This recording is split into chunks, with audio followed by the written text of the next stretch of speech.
Galerinha, hoje a gente vai ver o classicismo, tá? E eu vou começar falando para vocês que o classicismo, ele tem esse nome na literatura, né? O período histórico que corresponde ao classicismo a gente vai chamar de Renascimento. E o que é o Renascimento? O Renascimento é o período de transição entre a Idade Média e a Idade Moderna. É um período em que a gente tem uma renovação de todo o conhecimento, de todo o pensamento científico, né, e teórico, porque na Idade Média a gente tinha um período de trevas, um período de escuridão, porque a igreja comandava, porque o conhecimento não tinha valor, o que tinha maior valor era a fé e a religião. A gente tinha um período teocêntrico. E no classicismo, né, no Renascimento, a gente tem um período antropocêntrico, né? É o período do Renascimento, por exemplo, que traz grandes pensadores como, por exemplo, Leonardo da Vinci, né? Grandes artistas como Michelangelo, como Miguel de Cervantes, né? Então é um período em que florescem novas ideias, a ciência está em alta, o conhecimento está em alta, a arte está em alta. Por quê? Porque a religião está sendo deixada de lado, né? E o classicismo é o período da literatura que corresponde ao Renascimento, certo? Bom, gente, o classicismo, ele surge na Itália, né? Inclusive é de lá que o Sá de Miranda, que é quem leva o classicismo para Portugal, pega as ideias dele. E ele é um período que tem esse nome porque resgata características da literatura clássica, né? O Renascimento tem o nome de Renascimento por quê? Porque faz renascer todo o conhecimento que tinha ficado esquecido lá na Antiguidade por conta da Idade Média. E o classicismo faz justamente isso, ele vai retomar esses parâmetros artísticos e literários lá da Antiguidade Clássica e levar para aquele momento em que eles estão vivendo, tá? Em Portugal, ele começa no ano de 1527.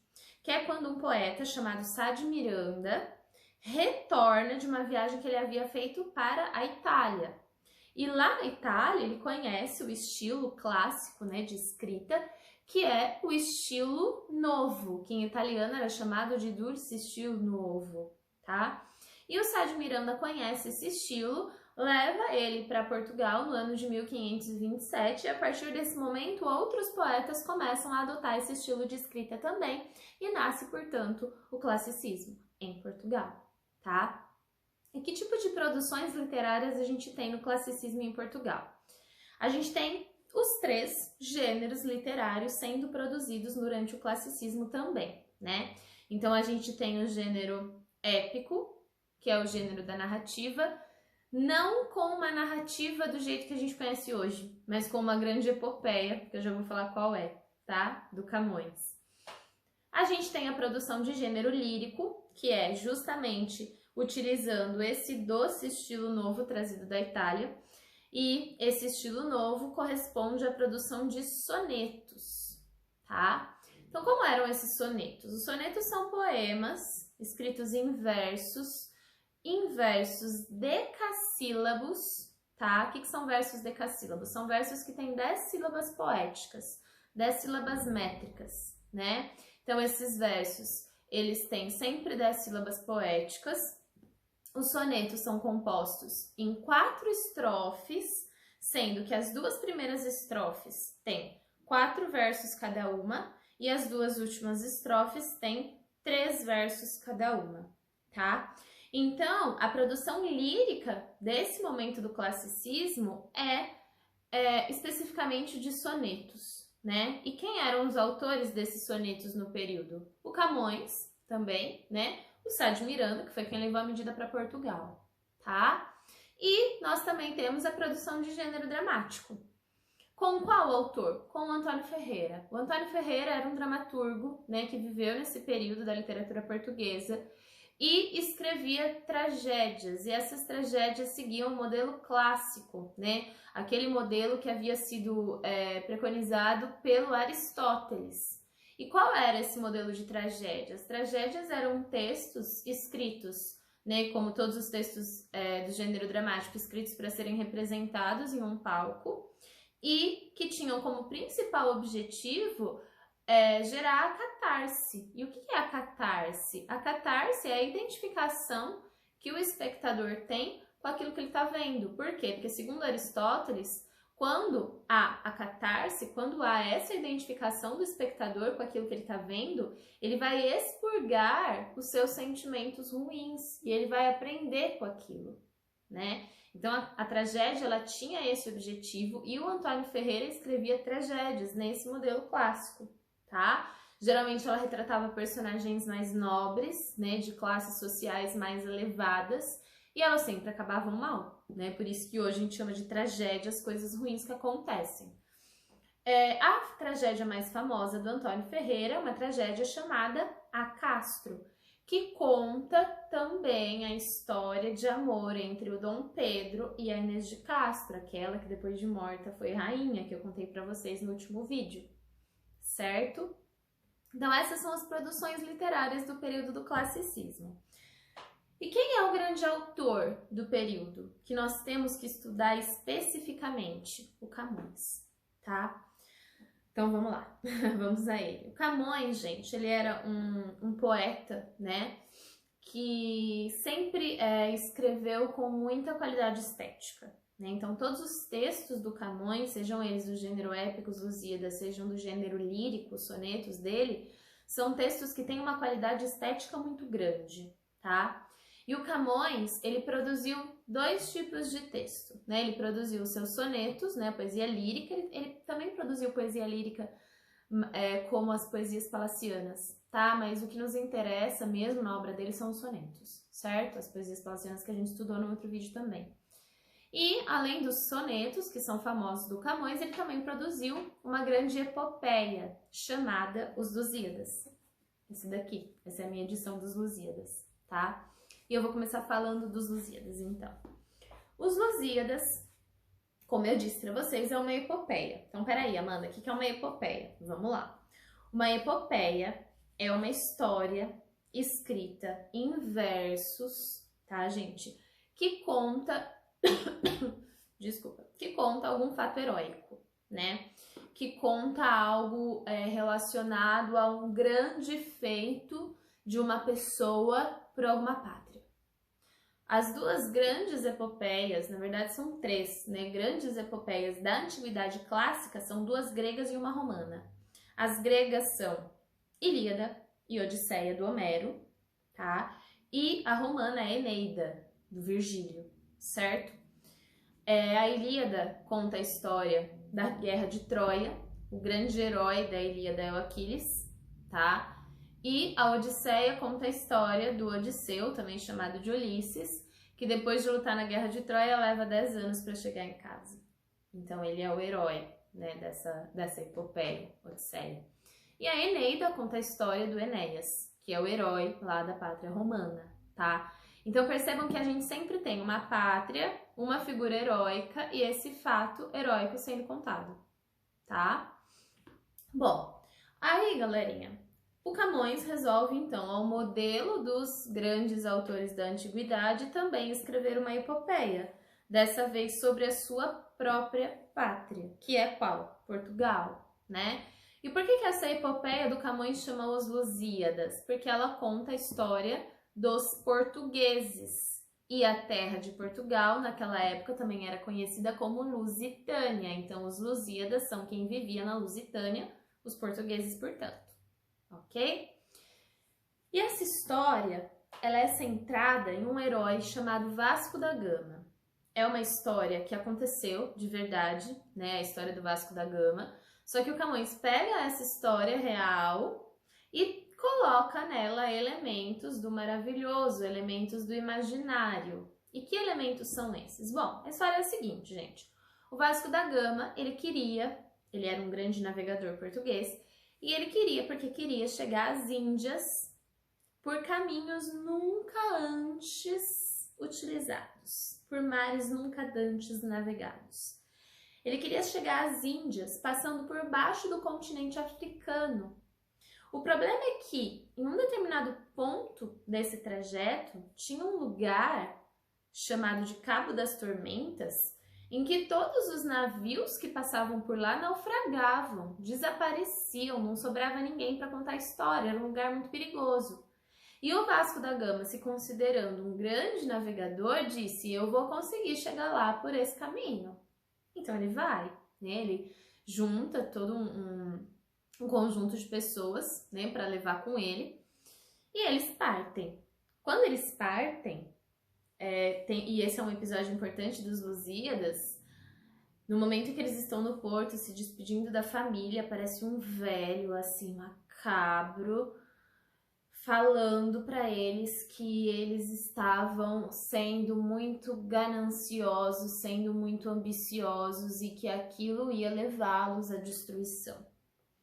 E aí fica todo mundo meio assim, com medo, né, disso que o velho falou para eles acontecer de verdade, mas ainda assim eles resolvem partir em viagem, então, em direção às Índias.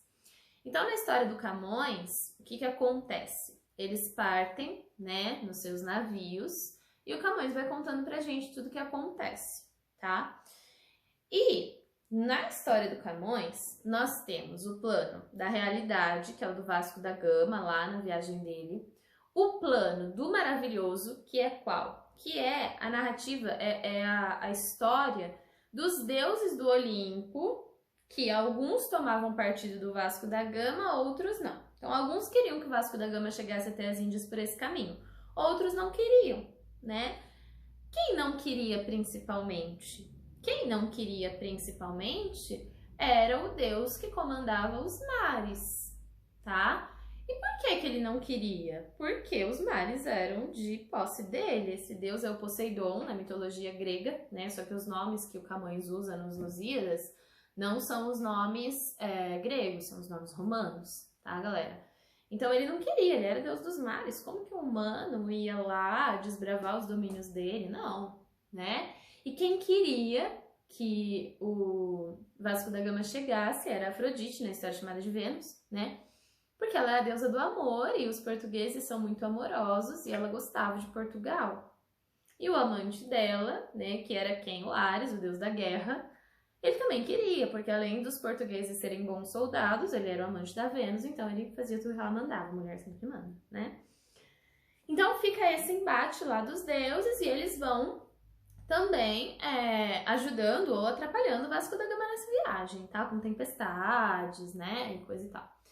E aí o Vasco da Gama vai nessa viagem até um certo local que ele chega no continente africano, um território chamado Melinde, e eles param lá porque ele era amigo do rei de Melinde. E quando ele chega em Melinde, ele resolve contar para o rei toda a história de Portugal. E aí a gente tem a narrativa, então, do personagem contando para o rei de Melinde toda a história de Portugal. Então é uma história dentro da história. E aí nós, leitores, também ficamos sabendo da história de Portugal. E é justamente nesse trecho que o Camões insere a história da Inês de Castro e do Dom Pedro, que eu falei para vocês que ele também conta no outro vídeo, vocês lembram? É nesse período da história, então, tá? E aí eles contam a história de Portugal e resolvem seguir viagem. Seguem viagem, passam pelo Cabo das Tormentas.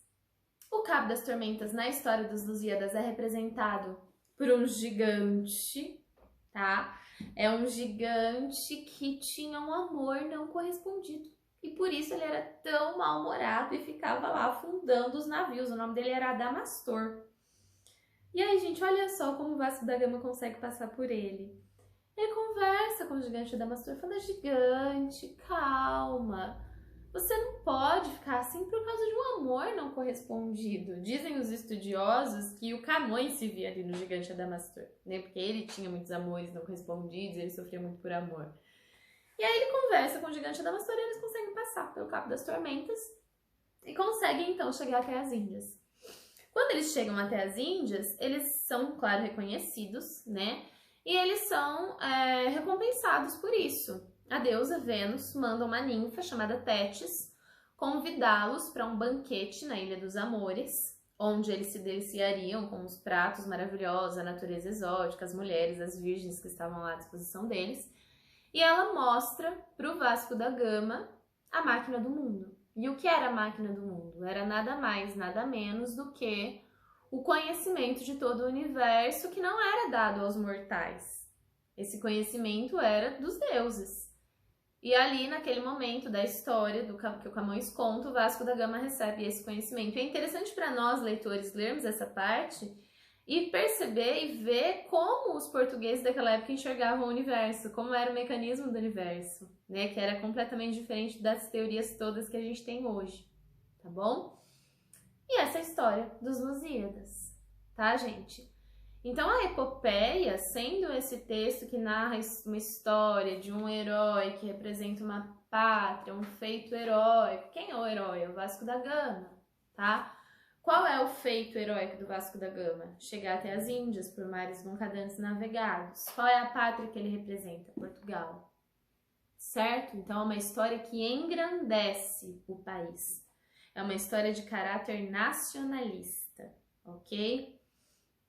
Beleza? Essa é a parte épica do Camões. E a parte lírica? Na parte lírica, o Camões escreve sonetos.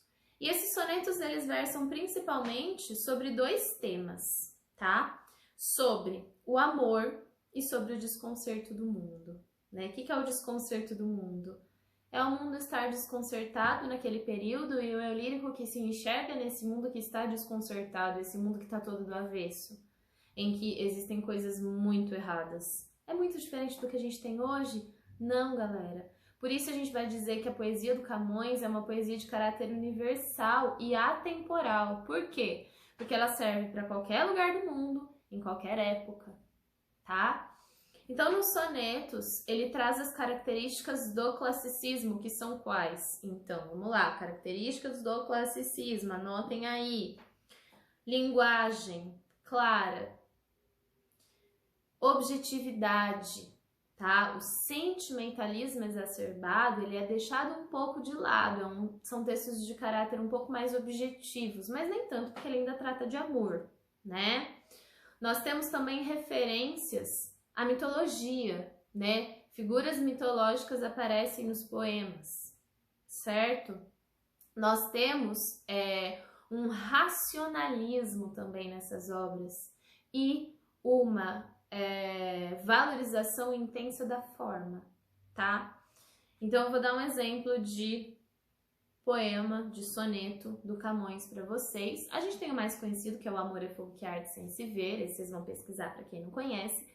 Mas ele tem um outro soneto que eu acho muito bonito também, que é que diz assim: alma minha gentil que te partiste, tão cedo desta vida descontente, repousa lá no céu eternamente e viva eu cá na terra sempre triste.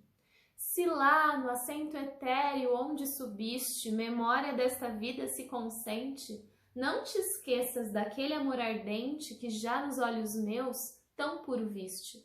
E se vires que pode merecer-te alguma coisa a dor que me ficou da mágoa sem remédio de perder-te, roga a Deus que teus anos encurtou, que tão cedo de cá me leve a ver-te, quão cedo de meus olhos te levou. É bonito, não é, gente? É muito bonito. Diz a lenda que o Camões escreveu esse soneto para uma mulher que ele amou muito, chamada Dinamene. E a história seria, porque a lenda, tá, gente, é a seguinte: Camões tinha acabado de escrever os Lusíadas. Ah, gente, o Camões demorou 10 anos para escrever os Lusíadas, tá? Por que, professora, tudo isso?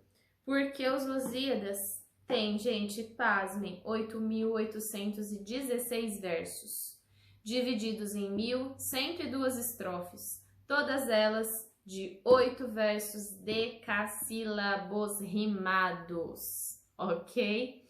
Então, ele demorou 10 anos para escrever os Lusíadas. E aí, segundo a lenda lá da Dinamene do Camões, a Dinamene era uma moça que morava no Oriente, né? O Camões tinha viajado para lá e eles se apaixonaram. Ele estava com o manuscrito dos Lusíadas e quando ele voltou para Portugal, ele chamou a Dinamene para voltar com ele no navio. E a Dinamene foi, ele, a Dinamene e os Lusíadas, né? E o navio naufragou. E aí o Camões teve que escolher entre salvar a Dinamene ou salvar os Lusíadas. Quem vocês acham que ele escolheu, gente? Claro que ele escolheu salvar os Lusíadas. Senão a gente não teria os Lusíadas hoje, né? Ele demorou 10 anos para escrever os Lusíadas. Outra Dinamene, ele podia achar outra mulher para ele lá em Portugal. Brincadeira, gente. Ele devia ter salvo a Dinamene. Vocês não acham? Bom, o fato é que, diz a lenda que ele escreveu esse poema que eu acabei de declamar para vocês, para essa mulher amada, tá? A forma é essa forma que eu falei para vocês, é um soneto, 4 estrofes, 2 primeiras estrofes de 4 versos, 2 últimas estrofes de 3 versos, todos os versos decassílabos e rimados. As rimas do Camões, elas geralmente são ABBA, BBA, CDC, DCD ou ABBA, BBA, CDE, CDE, tá? E versos decassílabos. Alma minha, gente, o que te partes? Tão cedo desta vida descontém? Repousa lá no céu eternamente? E viveu cá na terra sempre três. Então, ó, fiz aí a escansão da primeira estrofe, todos eles decassílabos. Se vocês fizerem de todos os versos, todos serão decassílabos também. Certo, pessoal? Então, sobre o classicismo é isso, né? Vocês podem aí ler os textos sobre o assunto, tá? Aprender um pouquinho mais. Eu quero, só antes da gente finalizar a aula, ler para vocês a primeira estrofe dos Lusíadas. Essa eu não decorei ainda, então eu vou ler para vocês. O Camões diz assim, gente. As armas e os barões assinalados, que da ocidental praia lusitana, por mares nunca dantes navegados, passaram ainda além da Taprobana, em perigos e guerras esforçados, mais do que prometia a força humana, e entre gente remota edificaram novo reino que tanto sublimaram. Olha essa linguagem, gente, não é muito bonito? Então leiam os Lusíadas, ó, uma dica aí pra vocês. Certo, galerinha? Beijo, até a próxima!